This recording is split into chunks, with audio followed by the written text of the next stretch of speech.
Hey guys, how you guys doing today? So as you probably can see from the beginning of the video, and I'll just repeat it again, that this video does contain spoilers. So if you have not read the book or watched the movie, I suggest you not to watch this video, or be at the vlog anyways. But if you have watched this video, if you have read the book and you watched the movie, or you just want to just kind of go further into this topic, and I guess this is the video for you. So I feel that now, as you can probably see, as you've been scrolling through my blog, you've probably seen that I'm mainly talking about child soldiers. Now, not do child soldiers only happen in this book, Ender's Game, but it also happens in real life. And, well, it happens because I guess people think that it's a good idea, but because, you know, children are not as developed, so they're ruthless. And they're not afraid to take risks, and you know they haven't really they don't have the mindset to think everything through yet. So if you get a child to do something, then you know they'll just do it right away. They're not afraid to take risks because they don't know the consequences yet. But if you get an adult to do something, they fully think through everything, and then they're afraid to take the risk because they're afraid that they're gonna lose someone. But for children, it doesn't really matter because they haven't really known the people yet. Their emotions have not developed as much as adults. But many people have, like the government and militaries, have all come up with this idea, but I don't feel that it's a very good idea, and I'll tell you why.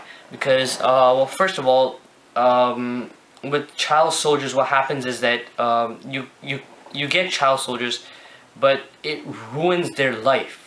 Because they're children, you can mend their habits, you can change their habits, you can do whatever to their habits, and then you can kind of teach them to become more violent people, because children are in the stage where they're creating habits and they're learning habits. So if you expose them to violence, then they will start learning and creating those type of habits, those type of violent habits. And what's going to happen is later on in life, then these child soldiers are going to grow into adults, and they become very violent adults. And I also feel that, you know, if you get a child and you create violent habits, when they grow up, they become like people like Hitler, and they haven't been taught the habits of peace.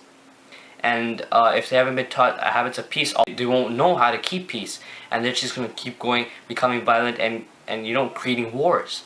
And maybe it might sound good to do this type of things now, but later on in life you're going to be exposed to wars because of all the children, all the child soldiers that have been created, and all the violent people that are in the world now.